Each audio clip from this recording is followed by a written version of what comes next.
Hey friends, it's Amber from Gear, Glasses, and Gadgets, and today we're coming to you with an interview with international master photographer and Sony Artisan, Scott Robert Lim. It's like, what do you do? Yeah, yes. You're great, but what do you exactly do?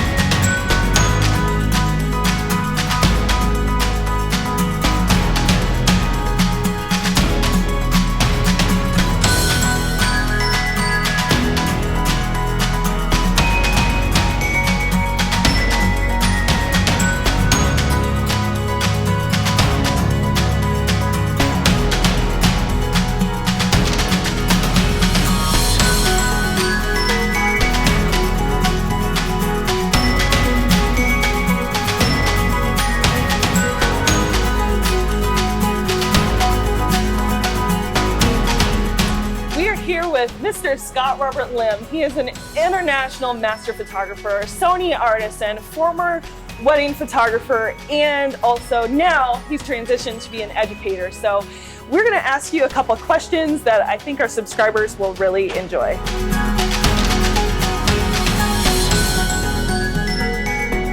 So my first question for you is, what is your favorite song of the moment? What are you turning up?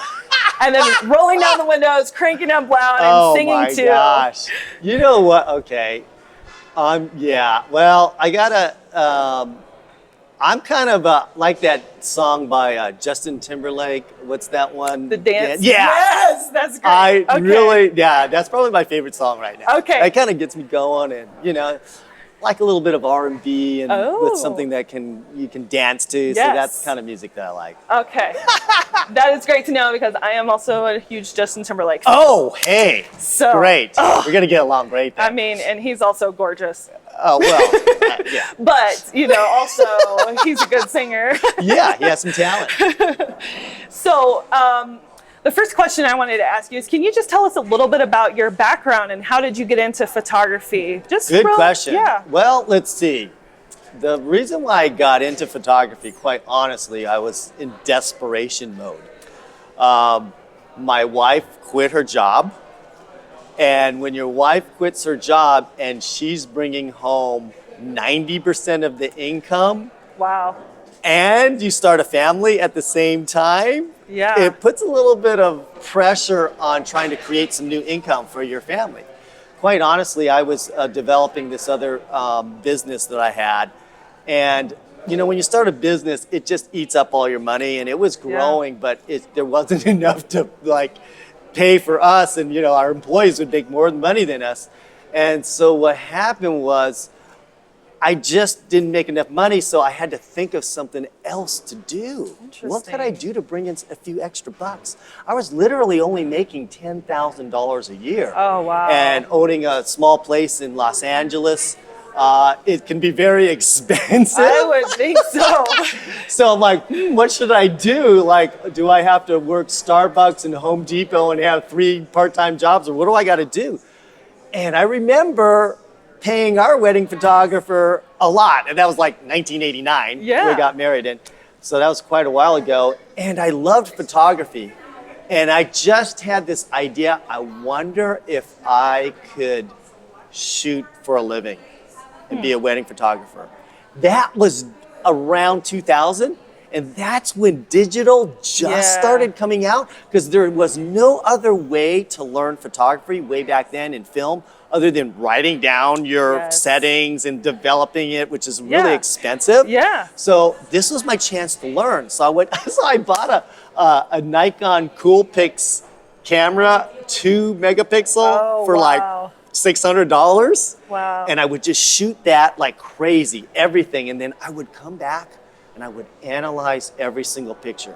Because back then we were on dial-up internet. You know what dial-up is? I do. You can't stream anything. It took you freaking 2 minutes just to have one picture come up to look at it. Yeah. So there wasn't any video learning. You had to learn yourself. And that was actually a blessing in disguise. Yeah. Because I had to learn, I had to literally physically go out and try to do it instead of just watching some YouTube video.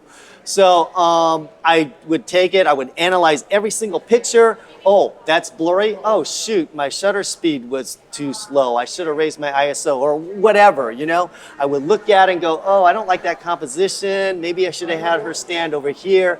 And so I really learned by just reviewing my photos. Then I sent at the end of a year of practicing, I sent a mass email out to all my friends and said, hey, listen, I'm starting this wedding photography thing. If you guys know anybody who's on a budget and needs a photographer, you know, go ahead and you know, give me a call. And I had one person contact me back and say, hey, Scott, I've got this couple. You might fit there. It might be a good fit for them. You know, they hired me. I don't know why, but they hired me with just showing me my crummy photos of whatever. And from that wedding, it was a huge success. I got like 10 weddings from that one wedding, and then bam, my career took off after that. That's crazy. Yeah. That's interesting. So it sounds like you, like we did, learned everything the hard way. Yeah, yeah, definitely. We learned the hard way. So right. Yeah. These photographers these days, they have it easy with YouTube videos. I know. They can just watch online and learn so much. Yeah, but my key takeaway from that is you still have to get out and shoot. Yeah, oh, for sure. You know, like, I'm into education now. Yes. So I literally teach thousands of photographers a year. And although that there's these ton of YouTube videos out and you can actually learn anything online. Absolutely. Really, if you want to, right? Yeah. So I wonder, because I've been teaching over a decade now, and I'm like, I don't see the percentage of photographers. You know, you would think that since all that knowledge is there, that you would see more photographers transitioning into great and amazing photographers and earning a full-time living, but I don't. Interesting. In fact, I see less. And so I'm like, what is it? And then just a few weeks ago, on our family vacation, we always like pick out a 1,000-piece puzzle and we put it together as a family before the vacation ends. And they were I was watching my girls put the puzzle together, and then it dawned on me. That's it. That's the key. And so I thought you know those puzzle pieces? That's information. Oh, okay. And so now every photographer doesn't have 1,000 pieces of information. They literally have 10,000 pieces. Okay? So how do you take that puzzle pieces and put it together? Well, the putting it together part is the skill. Sure. So knowledge without skill means nothing in photography. Okay? And then on top of my mind is blown. That's brilliant. That's brilliant. On top of that, if I just gave you like 1,000 pieces and I said, here, put this puzzle together, you could put some of it together, but you couldn't put all of it together, right? Yeah. You need that cover, the picture, okay? That picture, that is a coach or a mentor to tell you, you know what, those pieces don't belong over there, they belong over here. Or, well, you should look over that and that fits into this. And that mentor gives you an overall kind of picture of where you need to go.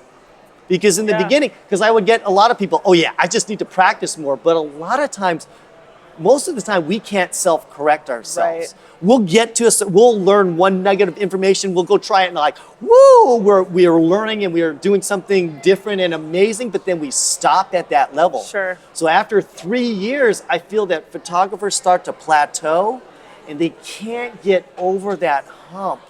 Because that's when the professional, the coach, the master photographer needs to come in, just like somebody learning how to be a black belt in karate. Right. Oh, wait, your arm, you punched, 2 inches too low, you didn't shift your weight quite right. And so that's what a coach enables you to do to, boom, jump to those make those quantum leaps. So I assume that's someone like yourself. Well, I like to think of that, but I just the process. No, I think that makes what perfect people sense. like to do. That makes perfect sense for sure, because it is hard to just step back and self-evaluate. You need someone that will give you constructive criticism, not just putting it on Facebook and saying, hey, what do you think about my photo? Yeah, 1,000 likes, you know, Yes. that's your mom, your grandmother, Yes, your cousin, exactly. your friends. And Someone with a critical eye that wants to help you, not, and then, you know, you have the haters too. So you want someone that has a critical eye that's there to help you. Well, you know what? It's always, you know, I really don't mind it if somebody comes up and rips my work. Sure. But if you're going to rip my work, I want to know how you think I could make it better. So if you hear all this, oh, that was dumb, blah, this was terrible, overexposed, and they don't actually tell you, like maybe you should have tried this or whatever, then, you know, you can just avoid those people because they're not really adding value to your life. Garrett and I, we've been going to WPPI for a couple of years, and the first time we ever saw you, you were on, I believe it was a Sony stage. And you just had this crazy amount of passion about what you were talking about. And I don't know if we were even in the market for Sony, but you caught our eye because you were just so passionate and just excited, and it was so cool. I remember, I think by the end of it, your voice was gone. Yeah. How do you keep that passion, and like, how do you keep that drive, and where does that come from for you? Well, okay, first of all, you got to be really excited about what you do. Sure. And as an educator, when I find nuggets of gold, you're gonna go, yeah, right? So let's say you're panning for gold and all of a sudden this nugget of gold shows up, right? Yeah. And that's what I kind of feel with my whole life in general, is that when I find something that really helps what I do and I feel like can help others tremendously, I just can't help but be passionate and exciting. Sure. And so for me, as I'm continually learning too, let's face it, I'll be teaching students and I'm stealing stuff from them too. It's like, ooh, I like what you did there. I'm going to steal that from you. Yeah, you've been stealing from me all week, but I like that, right? And so I'm constantly learning also. And I just think if I'm not learning, I can't get excited. Sure. And so I like the Sony brand, and they just kind of revolutionized how photography is being done right now. And so that's why I'm like so excited about it, because after, you know, my 15-year career, that's one like piece of equipment that I thought that, wow, this literally has made me 30% better. And it's hard to say after a 10, 15-year career that one piece of equipment could actually do that. How did it do that for you? I think there's several functions on it that I love. The one thing is I love the live view. Yeah. So I see the exposure before I take it. Sure. So I know to raise my shutter speed, lower it, or like if I'm shooting a wedding, for example, and there's a complicated lighting situation where there's a lot of backlight. Yeah. Before I have to shoot it and guess, like, oh shoot, I have to overexpose it one stop or whatever. Sure. Chimp it, shoot it back. Oh shoot, I just lost the moment because I'm taking my eye away from the camera. Yeah. Right. This little shooting it and then going to here. You're losing contact. Absolutely. Whereas with the Sony camera, I'm shooting it, right, constantly, and I'm seeing the exposure as I'm shooting it. I never had to take my eye off of the subject. And I can fine-tune the exposure as I'm shooting it, and I catch that key moment. That's really great. That live view is revolutionary for sure. And then another thing is my composition. Being able to use the tilt screen, so I don't have to get on my stomach to take. How many times are you going to get on your stomach to take a shot? Like you'll do it a couple of times, but when after 10 hours after a wedding, you're like, no, I ain't not getting on my stomach. That's what Garrett has. I've always teased him. I make him get on the ground first of all, and he's that's like, good move. The great shots are on the ground. Well, that's great, but now your black clothes are filthy, and you have to go into this high-end reception with, you know, there's a black tie reception. So that is one key feature that for video it has. We just, you know, it's something that's simple as just a little screen that tells out. It's so simple, well, but you know, plus I'm a short guy. So now I can raise my camera up, tilt the screen back, and I can be 6 feet tall now. Wow. That's awesome for me. Absolutely. I mean, I use that all the time as well, you know, because you want to, I mean, everybody knows the best selfie angle is up there. Well, the best bridal angle is up there too, you know, so I'm a little bit taller, but it's still having that extra amount of, you know, used to, you'd have to kind of guess, Right. and then chimp, guess, chimp, Right. you know, and you just you didn't have that live feedback. So do you think it's making your photography more seamless, like Yeah. with the live view Right. and the tilt screen, things like that? It's kind of more seamless. Yeah, and another thing is just really the size of the mirrorless cameras. I mean, Sony's, who's ahead of Sony now in regards to mirrorless cameras? I mean, they got everybody beat. Yeah. And so, like, to get a full frame mirrorless, I mean, come on now. Right. Sony's the camera, and it's so small. Like, I fit everything in this right here. That's insane. Let's go ahead and segue onto what's in your gear bag. I mean, this is the tiniest bag I've ever seen for a photographer. The Amazon $20 bag. Yes, that's awesome. Okay. I mean but it's Yeah. that's amazing that you can So, shoot with this. As you shoot weddings and you shoot like on location portrait, I do, you know, sessions all around the world. So sometimes I'll be in Paris or Spain or Italy or wherever.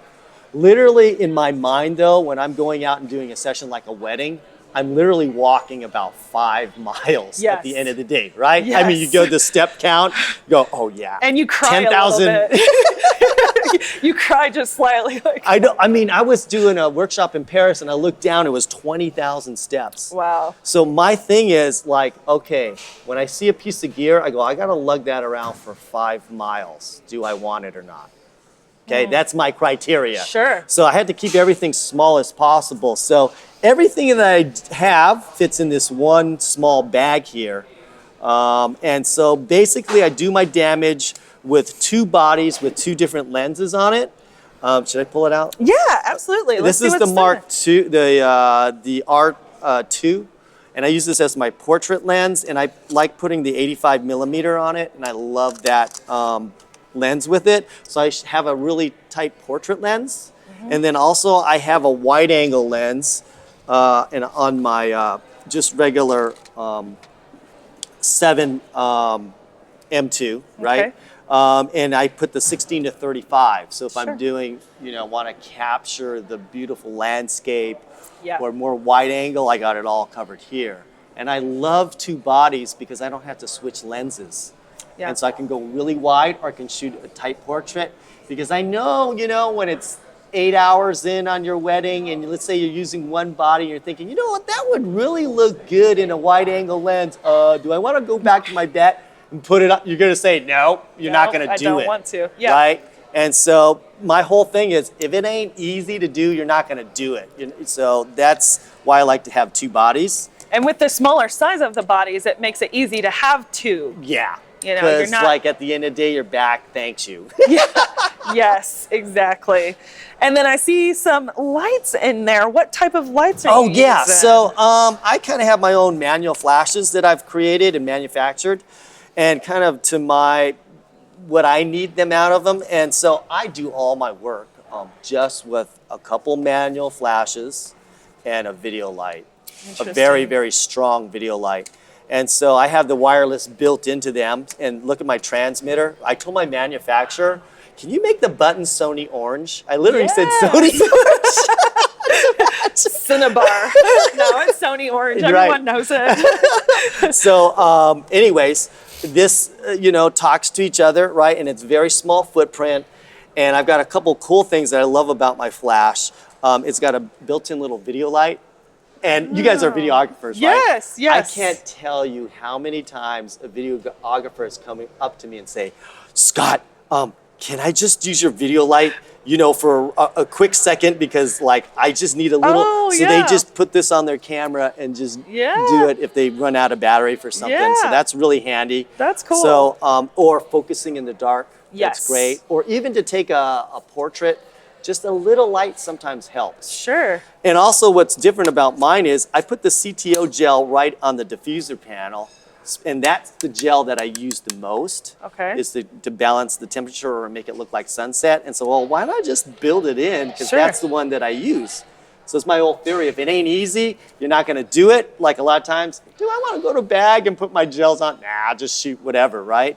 But Fix this it in one's post. there. Yeah, fix it in post. Let's not do that. So, and that's about it, you know, and I'm very clean and simple, and I've got a couple ND filters if I want to shoot lower f-stops or long exposures, and good to go.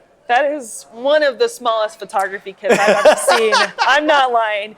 And one of our huge mottos this year is more does not equal better. So true. And I believe that your photography speaks volumes because I was looking at some of your images on your website on the way up here, and it's like they look like paintings almost, they look like paintings, the way you light your subject and it balances with the background, like, this beautiful streets of Paris, it just looks like a painting and it's so beautiful. So you're doing that with this, that's kit it right here. That's amazing because there are photographers that have 3 times the gear that cannot pull that off. So thank you. That's really impressive. It's a great compliment. Thank you. Yeah, that's so cool. So let's talk about your photography. Like, maybe we should talk about the lighting now. So for a beginner photographer, okay, sure. Yeah. So what are some key for a beginner photographer? What are some key tips for lighting? Okay. Yeah. I think the first step is to really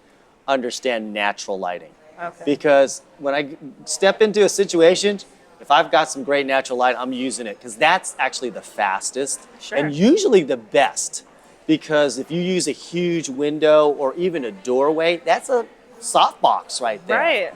And so if you can learn to see light, know where the pockets of good light are, then that's great. And so one exercise that I tell my students to do is, I want you to walk around, and if you ever see catch lights in somebody's eyes, know where that catch light is coming from and understand it, and you'll surprise yourself.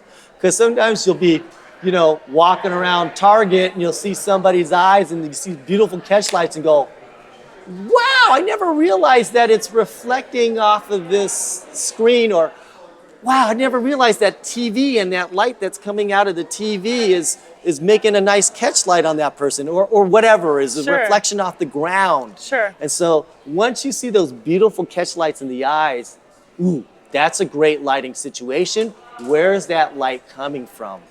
And understand that. And every day try to find catch lights in the eyes of people, or put a person in a place where you can see a catch light so you can start to understand natural light. And then from there, probably the easiest thing is to just work with a video light. Right. Because this will actually let you see how the light reacts in its constant light, so you can move it around in different positions and see what it looks like. The problem with this is the video light, even a strong video light, can't light bright light situations because it's just not strong enough. So eventually you're gonna have to really learn how to use, now this is the hardest thing, is like using your flash, but that's kind of like what I specialize in it. Sure. I love teaching people how to take something that's complicated and bring it down into something that's really easy to understand. And so that's what I love doing, is teaching flash. And then this is the last level. Yeah. Once you master this, you're master. I'm sorry, International master photographer. Yeah. So on some of those portraits that you have, I'm just recalling like these beautiful, like, I don't know how to describe it. I mean, your landscapes, work, but they're landscapes with people in them, though. Like, they look like they're portraits of people, but then it's like a landscape too. It's so cool. Right. How are you lighting that? Like, how? Right. Okay. I don't know. Is that a good question? Yeah. Like, how no, are I you know what you're lighting trying to those? say. Okay. So a lot of my pictures, basically, you see detail in everything. Yes. And so I learned how to do this, or knew that it was important, because I would submit a lot of prints. To be a master photographer, basically, you got to win a lot of awards. Right. And so I probably won well over 70 awards in my life in major competitions. And so they always will dock you down if you have they want to see detail in the darks, and they want to see detail in the lights. Okay. And so when you first start shooting, especially with flash, you usually just kill the detail in the lights or kill the detail in the darks, and you don't know how to balance it out. Sure. And so that's why my photos look like a painting, because if you look at paintings, it's great light and it's detail in every part of the picture. Right. And so that's what I actually do. I make sure that I can balance those exposures so I don't lose any detail anywhere, and I Sure. post-process that way too. It's really cool and very unique. Like, I don't know if I've seen a photographer have that type of style before, and it's really cool. So in video terms, that's called high dynamic range, and that's yeah. So you're looking for the high HDR. dynamic range things. Yeah. Yeah, that is so cool. Oh, by the way, you know what's really great? I don't know if you use this on the Sony camera, is the DRO, Dynamic Range Optimizer. Now, if you shoot RAW, it doesn't really work. You know what? This might surprise people too if you look at my work. Now, you see the range that I get? Yes. I'm a JPEG shooter. I shoot everything in JPEG. We're done here. We're done. Shut it down. And I've had my surprised. pictures published in magazines all over the world, Cosmo, wherever. And all my photos has been seen everywhere by thousands, maybe millions of people, and I've done everything in JPEG.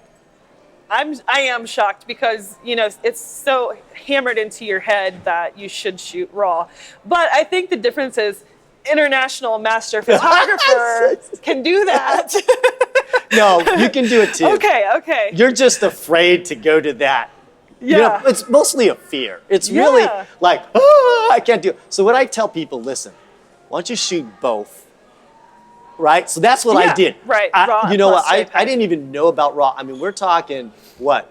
2000. I mean, when did the first digital cameras start coming out? It was around 2004, 2003. Yeah. Maybe right in that era, because we got married in 2004 and our photographer, we cheaped out. He had a film camera, but his mom, Garrett's mom, had a digital camera that recorded to a CD. Oh, okay. Like a disc. Right. And so that was Sony like Navica? 2004. Yeah. Yeah, okay, got it. Yeah, that's what Garrett and his mom had. That's 0.3 megapixels. When you take a picture, you had to hold it real still because it was writing to the disc. If you bumped it, it would totally mess it up. It would jump, yes. That was so high end. That was high end for the time. So Yeah. I'm thinking like 2003, 2004 is whenever they really started. Yeah, and so my friend, he like shot in RAW, and he goes, well, and I looked at his photo and I was like, that's dang sharp. How'd you do that? Oh, I shoot in RAW. And so I said, you know what? I gotta shoot in RAW. So I started shooting. Yes, RAW's better. Yeah. I will not, that RAW is better. But I started to realize, because I grew up in the days when computers were just started coming out and they weren't very fast at all. So it made a huge difference when you brought in a huge file, how fast it took to post-process it. Sure. And I'd like bring up the photo. Okay, waiting. I'm losing money here. Yeah. Time is money, right? Absolutely. And so I go, well, let me start shooting both at RAW and JPEG. And so if I really need the RAW, I have it. So I started shooting both, and then I started realizing I never go back to the RAW. Yeah. I go, I ain't shooting RAW anymore. And Yeah. then ever since, I've just been shooting JPEG. And that was for your weddings specifically? Everything. Yeah. Interesting. Everything I That is very shoot, interesting. everything I get published, everything that shows up everywhere around the world is all JPEG. You heard it here first. that is, I mean, like, now we're not photographers, but that's just one thing that I've always heard, like, if you don't shoot RAW, then you don't know. No. But, that's really interesting. And I think that might be revolutionary to some people to hear. Okay, yeah, you know what, too, is you get about 2 stops of leadway in RAW, and I think, I mean, in JPEG, maybe, but then in RAW, you might get 4 to 6. Sure. So you get way more dynamic range. But if I see the exposure before I take the picture, am I gonna be 6 stops off? I should hope not. Right? So if you can see the exposure before you shoot it, you're not gonna go and shoot a dark picture or too bright of a picture. You're always gonna be within that 2-stop range. That's, Right? And so technology allows you to be right on right now. And then now, I don't have to buy the latest computer all the time because I'm just editing small files. I'm not filling up terabytes of drives all the time because they're all in JPEG. that's really interesting to me. I'm shocked. And I think that is something that, because a lot of people think they need the latest and greatest and best computer too, like to process all of these huge files. I think that's my whole philosophy in life. Yeah. Actually, like even with my gear, that's why I was like, you do everything with these like $100 manual. What? Yeah. And they can't believe it. Yeah. And so it's like, technology is so amazing now that I think we need a lot less than what's out there. And sometimes really it's kind of like, ooh, drive the new car, keep up with the Joneses kind of stuff absolutely. too. I think there's a little bit of that stigma in there. And maybe you're a new photographer, you don't want to show up with like a, you know, a lower end camera because you don't want people to think that you're, but you look at the master photographer, they don't care, give me a freaking iPhone and I'll shoot this whole wedding in this. Right? Yeah, exactly. So as you get better, you don't care what people think about you, but I think in the beginning, you're like, you don't want to seem like, ooh, I only shoot in JPEG, I'm not that good, you know? Yeah.